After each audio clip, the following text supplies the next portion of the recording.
Hi, welcome to the Mohua show. My name is Mohua Chinnappa and I am an author, entrepreneur and ex-housewife.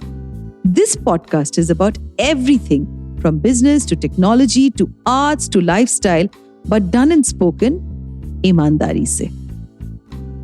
Hi, in today's episode, we have with us Jeyakumar. Jane has been an RJ, a radio presenter for 13 years. She now works as a content lead at a global tech events company that does events in fintech and cybersecurity. This year, she plans to travel to around 10 countries and host some fabulous events. So we're going to welcome Jane in today's episode.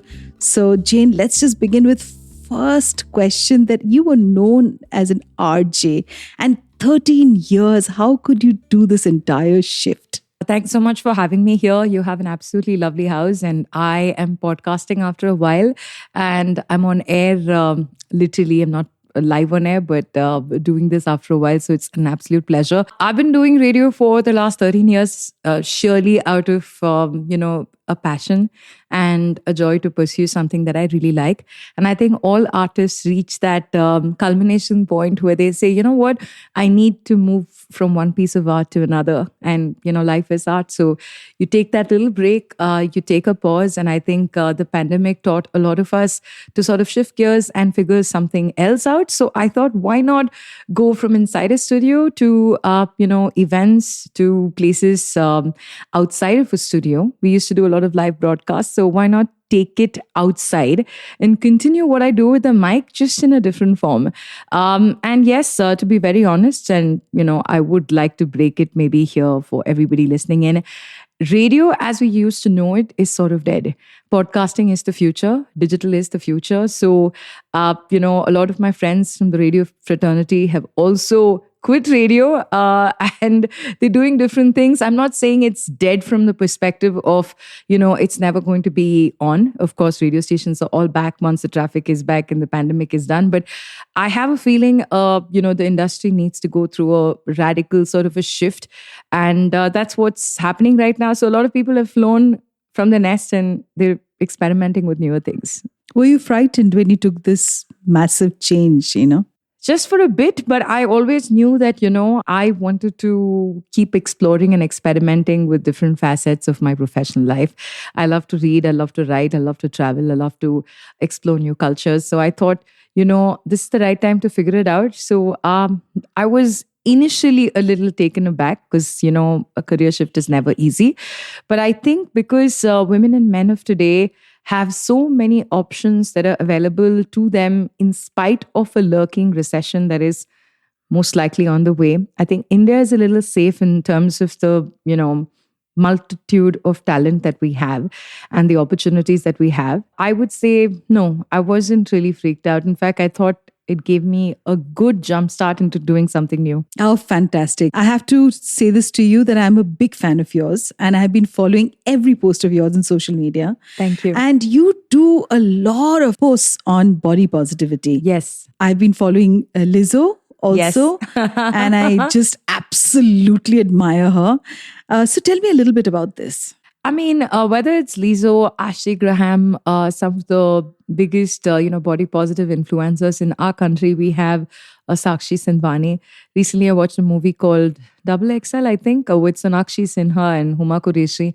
And I think, there is a lot of conversation about how women's bodies are now sort of becoming a canvas. It's almost like art again. I bring it all back to art. And I say that, there is, of course, on one side with the Gen Zs and the younger women looking like at, say, a Kendall Jenner or a Hailey Bieber and seeing that, that is the body I want to have, which is a size 0, which is cool. I mean, but I feel that real women all across the world from different nationalities and ethnicities have different body types. And it's very, very important to embrace the body that you are born into, the body that gives you life. And post this pandemic season, the body that has kept us alive, most importantly, right? So I speak about it because I know a lot of young women, especially in the Gen Z era, like very, very young, who are so pressured into looking a particular way, dressing a particular way, being and doing things for the gram, right? And they lose their own identity and, they kind of lost with the societal reflections of how a woman's body should be looking like. So I really encourage everybody to actually, not just women, men as well, and any gender that you represent, to actually be proud of who you are and to put yourself out there beyond what your body looks like, and ooze the right sort of confidence, and always know that you are beyond what that outer appearance gives you the first leverage of being looked at. I'm really tempted to go back into your days as a younger girl, right? Yes. Because I know for sure that I used to strive, to want to look like anybody else but me.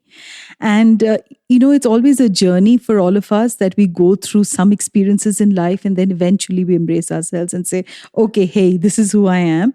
This is how I look when I'm naked in front of the mirror. Sure. And my body completely changed after I had a child. And it took me so long to understand, because we are just subjected to an unreal, image of how women are after childbirth, after puberty. And so take our audience back into that time when you decided to embrace. Was there any incident that had happened with you in the past as a young girl? Any turning point in your life? Multiple points of time in my life where I've been reminded that I am fat. And fat shaming is something that is so casual with both women and men. More women because, you have your mothers and your aunts and your cousins and your nieces saying that, you need to fit this sort of mold in order to get a boy, because marriage was the ultimate destination for most people. And I got married and I got divorced.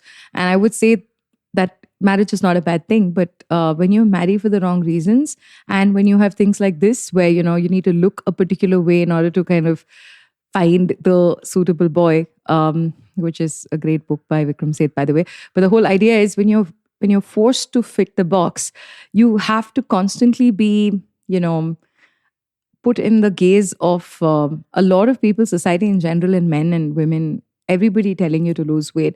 So right from school, I've gone through this, but I've also realized that I have, stood out and shown in my area of expertise only because of the personality that I was. So I decided to, after a couple of breakups where the guys went in for thinner, skinnier, younger women, I realized that, I am not defined by a breakup. I am not defined by, somebody, a social circle saying that I don't fit into the mold.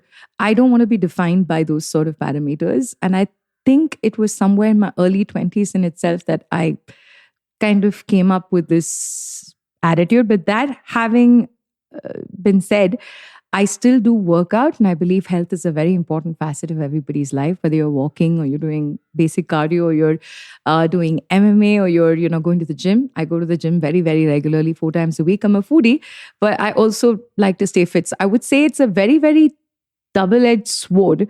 When you say you accept yourself as you are, but you also sit around doing nothing about your health, it's a very, very complicated situation. So I think body positivity needs to be embraced, with also the conversations around how you continue to strive to stay fit and healthy for your own self. So it's a very difficult, sort of a paradox situation. But I realized very early on that no matter how I look, I'm always going to be confident, and I'm going to go out there and slay. Of course, you are slaying right now, sitting opposite me too. Thank you. So, Jane, you know what? You've heard about Shane, who posts a photo of a model posing with a water container to show plus-size tights. What's your opinion about that? Oh, okay. I haven't seen that campaign, but I have seen a whole bunch of plus-size campaigns that have been out. And I really, want to say that this might be a little controversial, but I really think men like their men like their women with some meat on. So, and they don't really like to admit it. So they might want to date a girl who looks like that. They might want to sleep with a girl who looks like that, but they want to marry a girl who doesn't look like that. So these sort of campaigns today are talking about how women are attractive if they think that they're attractive. So it is talking about, how you can totally embrace yourself just the way that you are, with your stretch marks, with your cellulite, with your extra love handles. the more there is, the more there is to love. So I love all these campaigns that are put out there. And I specifically, enjoy content that's being created online for plus size women by plus size women and who embrace just the way that they are. And I've not seen this particular one, but I really think there should be more campaigns, not just for plus size women, for women of all sizes. Because I think women come in too many sizes and shapes. Like some of us are pear shaped, some of us are apple shaped, some of us are, bottom heavy, top heavy. So I think that every woman and every man and every other sexual orientation also, no matter how we are, just as we are, I think we need to portray ourselves as we are. And that diversity we're seeing in the movies as well, in model campaigns. I'm glad that it's picking up speed and people are accepting, at least on social media, it started. I hope it happens in real too. I'm sure change is absolutely around the corner, and it's a matter of time, because I think we're in amazing times where everybody is opening up and talking about mental health, Yes. talking about body issues, talking about separation, talking about divorce, and I think we're in good times. I mean, from the times when I grew up, I don't think I was always apologetic because I was never ever like really size zero ever. However hard I tried, I could never manage to do I don't that. think that's the thing, right? I don't think we should try so hard. I think we should just eat well, exercise and feel good, but, not aim for that size zero, because I think size 10 is pretty hot too, to be honest. Yeah, 10, 12. 12, it's all right 16, too. whatever it is. Yeah, own it. absolutely. So there's this famous song, on Victoria's Secret, which states that I know Victoria's Secret, and girl, you wouldn't believe she's an old man who lives in Ohio, making money off girls like me cashing in on body issues. Absolutely. Victoria's Secret themselves have kind of suspended all of their very famous, runway model. Every year they have the Victoria's Secret show, and you've seen the likes of Irina Shayk and Heidi Klum and so many, Kendall, and all of the top models walk the ramp. And I think last year, the year before that, they decided to stop the shows. I used to love the shows just because, it was just so well produced, and you have people like Bruno Mars and the Weekend, and all of them come out and sing, and these models coming out with their large wings and in their beautiful bikinis. But the whole idea that Victoria's Secret themselves kind of revoked the show is because they understood that diversity is the name of the game in the last 5 years or so, right? If they are only portraying very, very sexy, unachievable bodies in those, tiny itsy bitsy clothes, we are never going to actually appreciate real women. And I think that's where they themselves took a stand and signed on people like Priyanka Chopra and so many other women of all sizes and shapes to kind of encourage that. So that saying that, some old man out there has decided that they will commercialize the body image of a woman in order to sort of portray her like that. I think those times are slowly going, and you see a lot of the, even in the entertainment world today, you see a lot of the, skinny women embrace, say, women of all sizes, shapes, and colors into, their own fraternity as well. So internationally, this is happening. In India also, we're slowly seeing this, and I'm hoping that as time goes, people start looking at what's inside the book and honestly look beyond what's just the cover. So on Instagram, there was this reel that was constantly really doing the rounds with Vidya Balan, who said that every time people meet you in India, the first thing that they ask you, "Hey, moti ho gayi hai? Nahi to patli ho gayi hai?" So Yes. the first thing they notice about you is your body. Yes. Yeah, and have you faced these sort of situations? Yeah, I mean, wherever I go, it's always, if there's a fat person around, it's always like that fat girl, that fat guy. That's the reference that's usually made. Or, in our country, it's also about being fair or dark or brown. It's just not the size, it's about color, or it's about young people today with sexual orientation being now such an open choice in terms of, acceptance. I feel that there are people all over the place who sort of stereotype and box you, at least in the generations that you and I belong to. But I think slowly things are changing. And I recently went to my first gay party. as in gay, lesbian, trans party in Bangalore. And I saw that, young people today are way more accepting of people who look different, dress different, and express themselves, just the way that they are. So I think we're in the right time in history right now. I think the 20s were very roaring for a very sort of a sexual revolution, 1920s. But now, 100 years down, I really feel that, there's a lot more conversations amidst the youth, and they are so accepting of people, irrespective of how they look, what they dress like, what they identify as.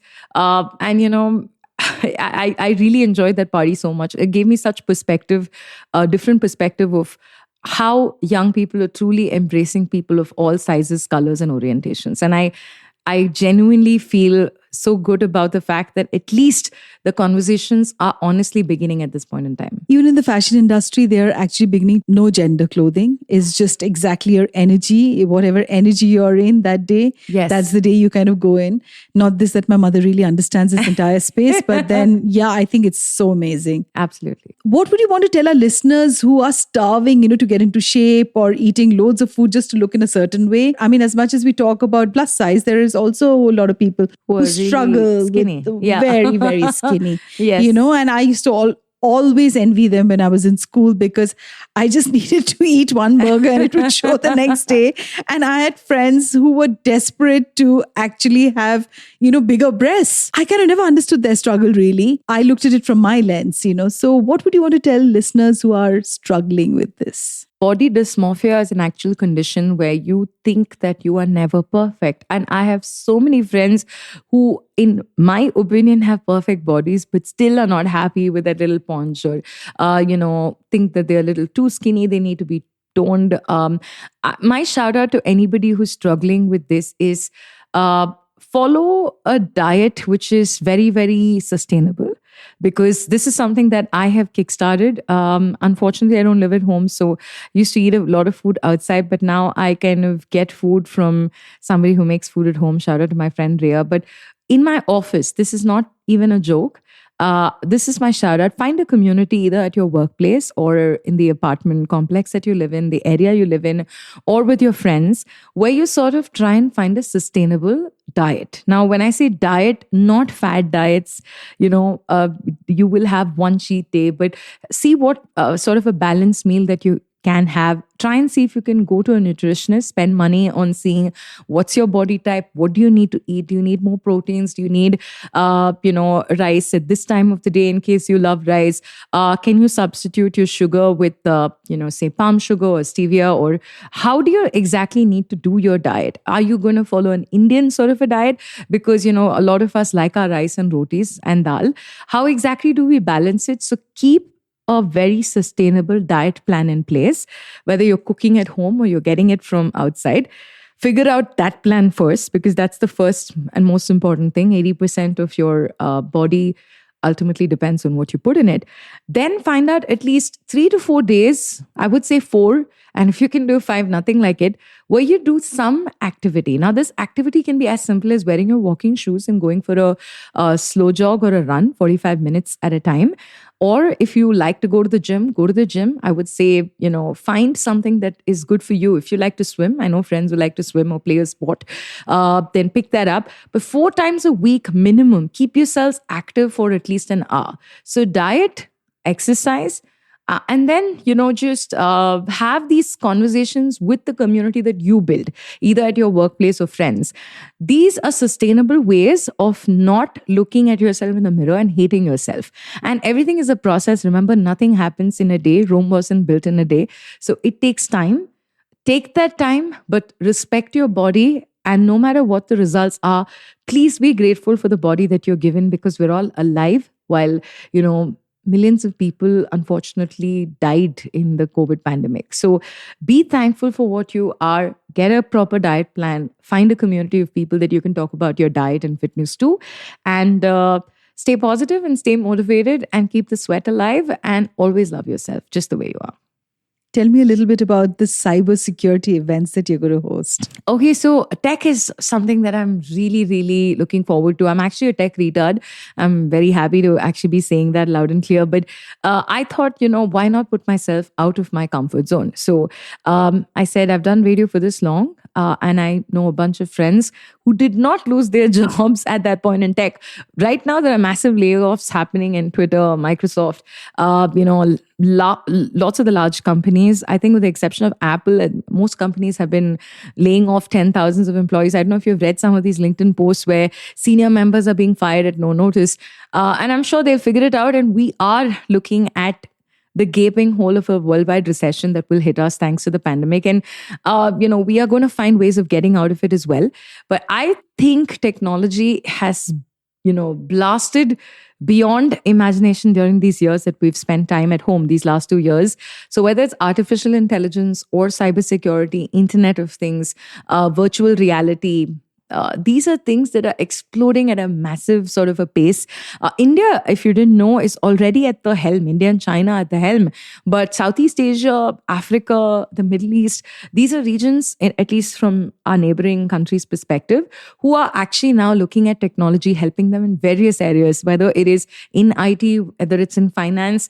And, today, everybody, when is the last time you've actually gone to an ATM? And people don't go and draw physical cash, right? Absolutely. So everybody is on e-payments, right? E-payments are possibly 60 to 70% of the fintech business. So I am very excited about how technology has really changed the way that we are. And we're a startup in Bangalore. And, I'm very excited about the fact that this shift is sort of going to get me to travel to a lot of the Southeast Asian countries and Africa and the Middle East this year. And I'm going to see what technology can actually do to change people's lives for the better. 5G is going to come and hit us in a big way all across the world. So yeah, I'm really excited about the fact that change is imminent. And anyone who's listening to this podcast at this point in time, if you're not in a position where you have a job at this point in time, maybe you lost your job recently, do not worry. There are umpteen number of things that are out there that are opportunities. You just got to keep looking, be ready to upgrade, be ready to upskill, and do not give up hope, because no matter what recession and layoffs and all of that sad stuff is going on, we as a country are young. Number one in terms of population in the world. We've overtaken China recently. So we're at a place where we definitely can stay positive and look forward to good times ahead. Absolutely agree with you on and about technology, because I think without technology, I wouldn't be able to reboot my life all over again. Yes. I began with writing actually on Instagram or on Facebook, and today I have a podcast. So I think technology is such a opportunity, and for people who can begin to embrace and understand and learn, life gets only easier and better. And I completely agree with you on the upscaling part, though I'm still trying to figure out all the ropes of it. I'm so excited that somebody, who's not done radio before is doing a podcast like this, just like so cool, just like very, very fluidly. And it takes a lot of guts to do something different. I'm doing it with my life, with my work life right now. And I see you do this, and you've done so many episodes, 100 plus episodes. So it's all about consistency and just putting your mind to it, I think. Absolutely. Thank you so much, Jane, for being on today's episode. And before I end, we have to say that fashion still struggles with size inclusivity, and that has been spanning over decades for far too long now. Women who don't fit into standard clothing sizes have had difficulty walking into a store and leaving with something that they could wear. But we know that going ahead, things are changing. And there will be sizes that would accommodate all shapes and all sizes. I'm seeing this. I know you're closing the podcast, but I have to do a shout out to women out there that today, whether it's a Vanik or Myntra or Shein or Amazon or actually anything, I'm so glad that at least online, the sizes do not stop with, say, a size 6 or 8 or whatever, right? Or like just a small or a medium. They go all the way up until 3XL and 4XL. So e-commerce is definitely something that's changed the game for us. And it's not just the plus, it's also the petite fit. Exactly. It goes all the way from, like a very, like a XXS and up until to like a 2XL or whatever. So I do want to make a shout out to all the women who are struggling to put on weight. I really wish I were you. Grass is always greener on the other side. Whatever it is, whoever you are, man, woman, whatever size, like I said, don't ever let your size limit your dreams, because what you are inside is infinitely way more powerful than what you are outside. Absolutely, Jane, and continue with all the posts that you do. There are so many women out there who must be deriving so much courage from all your posts, because so many of us do not have the confidence to come out and talk about it. Thank you so much for being on today's podcast. Thank you for having me. You have a brilliant podcast, beautiful house where you're doing it, and all the best with all the guests who are coming on in the future. Thanks so much for having me, Mohua. Thank you, Jane. To you, our dearest listeners, you can find us on your favorite streaming services, Spotify, Amazon Music, Apple Podcast, and of course on all other major streaming services.